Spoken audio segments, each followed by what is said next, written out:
As the early spring turns to the later days of summer, so too does the scenery change for the Friar Cup.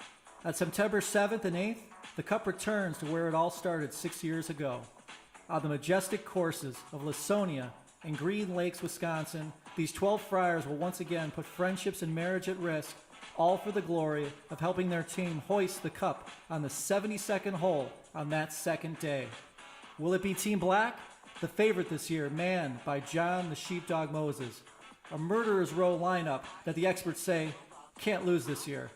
Is this the year that one very special Friar Cup gets a monkey off his back? Or will he need to wait another year to know the feel of the Friar Cup in his hands? Will it be Team White, the underdogs, led by Josh the Navajo?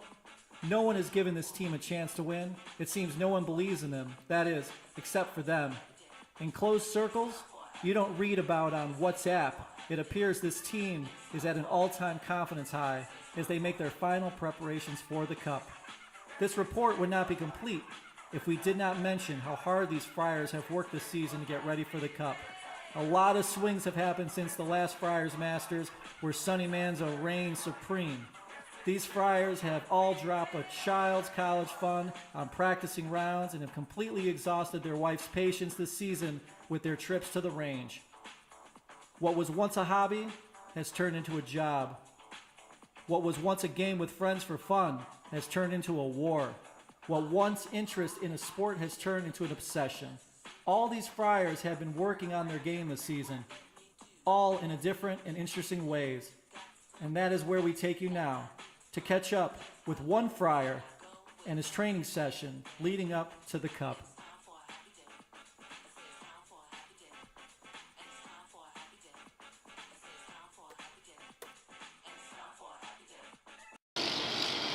Tim, it's good to see you again this year. You too. Last year we visited you before the 5th annual Friars Cup. How did it go? It was a complete whitewash. Team Black went down in a bale of glory. Team Branken was Team White, and Team Black was Glozier. And leading up to the event, all we heard about is how bad Black was going to win. On paper, White couldn't compete, and it was a whitewash.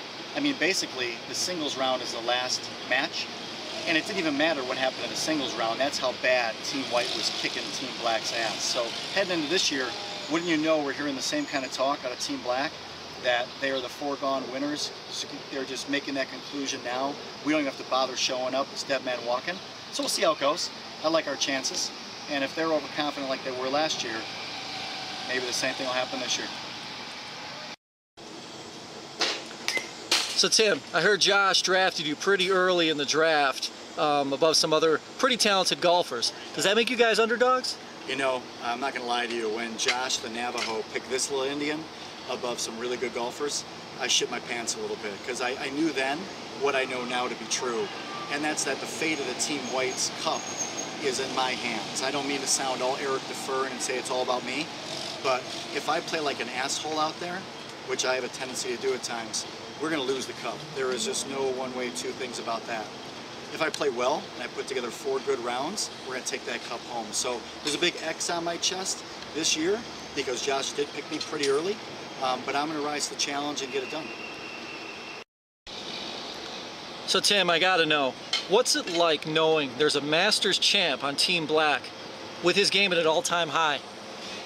Fake news. You know, quote all my friends who like Trump, I'd say that's fake news. Is it true that Sonny Manzo won the Masters in June? True.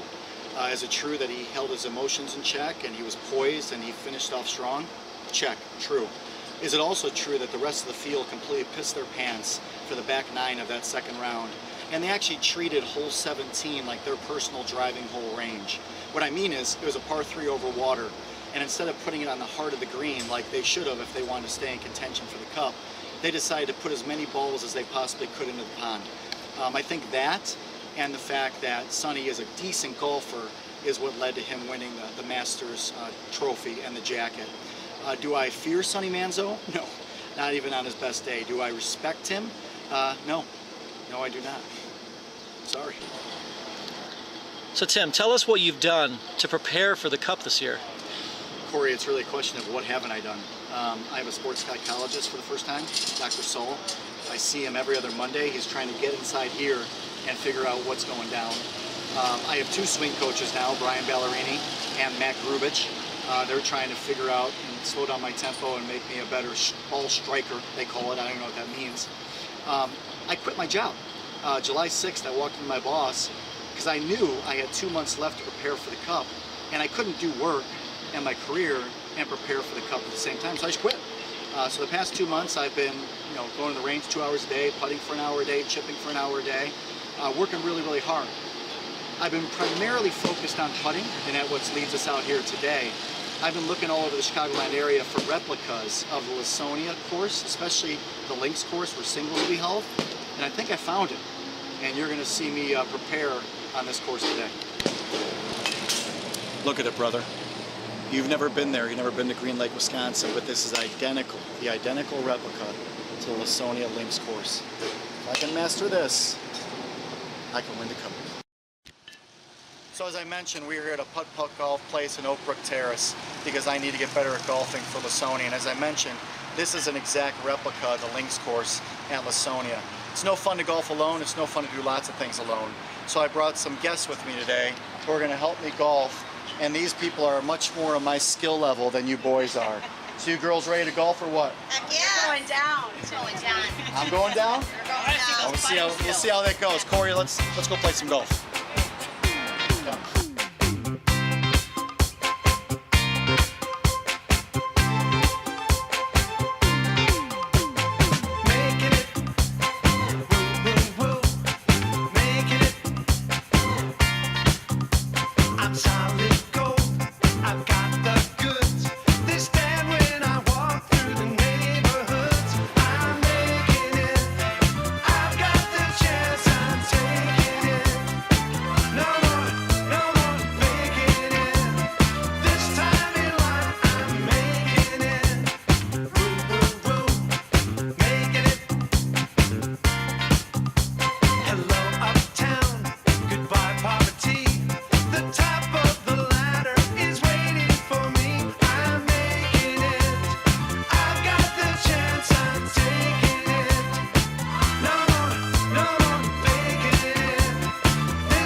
What annoys you most about the Friars Cup? Well, I do enjoy that he's gone for several days. Okay. Because then I get to do my girl thing. Well, that makes sense. But what annoys me is he likes to shop online for his golf attire more than he would shop online for his, night out with me. Well, tell us what's one thing that Tim can do to get under his skin? Well, there are a couple things that Tim may do. I guess he's been pretty quiet this year, not ball busting as much, because I guess he really sucked last year. So I would have Tim definitely bring up last year's Friar Cup score. Wow.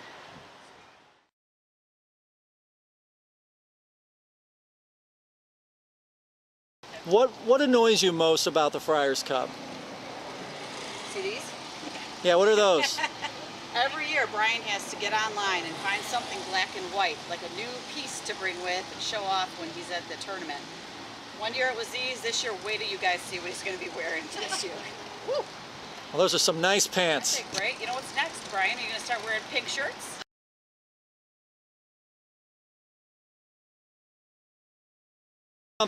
What annoys you most about the Friars Cup? Well, I'd say the last couple of years, the fact that he throws his freaking back out every time. I mean, like the week before, because he's practicing 7 days a week, he throws his back out, and then he can't do anything around the house. Well, that's what he tells you. Exactly. Well, thank you for your time. Thank you.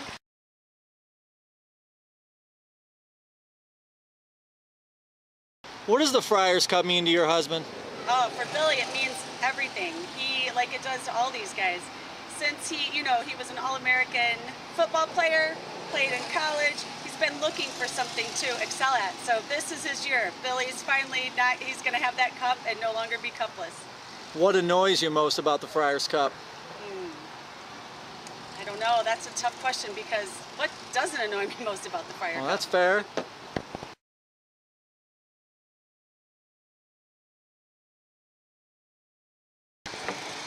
So Michelle, tell me, Yeah. what does the Friars Cup mean to your husband? Well, let's put it this way. Pretty much right after he comes home from the Friars Cup, he starts planning the next Friars Cup the next day. So I'd say it means a lot. Absolutely. Well, what annoys you most about the Friars Cup? A little bit of that, I would assume. I also don't mind that he's gone. That doesn't bother me at all. I like that. Thing that annoys me the most is probably the 80 texts that come in every day. And that's Okay. That's not an exaggeration. That makes sense. That's probably kind of annoying, yeah. Tell us, what are some things that the guys can do to get under Tim's skin?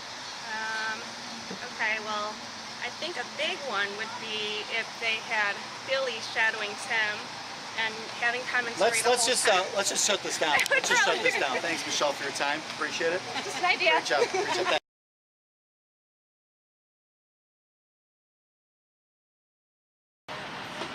So ladies, after this wonderful round of mini golf, here's the final scores. Lynette with a 42, Cindy 43, Nicole 45, Michelle a 47, and Kelly 48. Timmy D, 80 frickin' 9. I mean, oh my God, is that awful? Where is he anyway?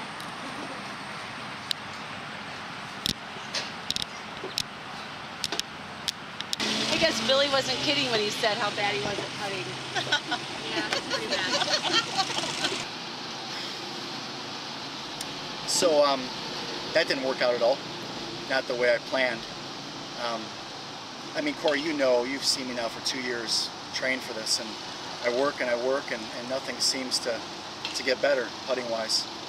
I watch YouTube videos till my eyes bleed. I practice every day. I just don't even know what to do at this point. So what does that say about your chances to win the cup? You know what? Actually, nothing. I think psychologically I'm at a place now where putting is irrelevant. I'm going to just chalk that up to I'm not going to do a good job doing that. So my strategy on par 4s is to drive it down the middle in the fairway 300 yards, hit a nice iron approach within 10 feet of the pin every time, and then do a lag putt. Lag putt is when you kind of just baby it towards the hole, and then tap in. That's it. And I'll rinse and repeat that the whole day, and I should have no problems out there. Well, so, any last words for the Friars? You know, I do. You know, guys, we're pretty lucky. I know people in my life that don't even speak to guys they knew in high school, and here we are spending this kind of quality time together a few times a year. Even all the texts and the calls that lead up to these events, you know, bring us closer together as a group. You know, the class of 1991 Fenwick Friars is a tight-knit group, but these 12 guys, us, I think embody that more than anybody else. And I love you guys, and I appreciate you. For Team White, I'll say something very simple. You know, we might be outmanned on paper. They might be the better team. But someone else I heard about one day was outmanned, and he shined through. And the name of that person is Rudy Rudiger. Not sure if you're familiar. But he was a Joliet Catholic B-team football player that went to the University of Notre Dame. And on the last game of his senior year, he went in for the last 3 seconds of the game and got a meaningless sack in a meaningless football game. So if he can achieve that, I think that we can achieve a victory over Team Black. And for Team Black, you know, I said it before, you're pretty overconfident. I want to remind you of one thing, and maybe you've never heard it before. Nobody can eat 50 eggs. And what that means to you is you're mortal. You're flesh and blood. You can go down like anybody else. So you might win the cup, but you're going to go through white to get it done, and you're going to have to earn the victory out there. So until then, boys, we'll see you at Lasonia September 6th on the first tee. Love you guys.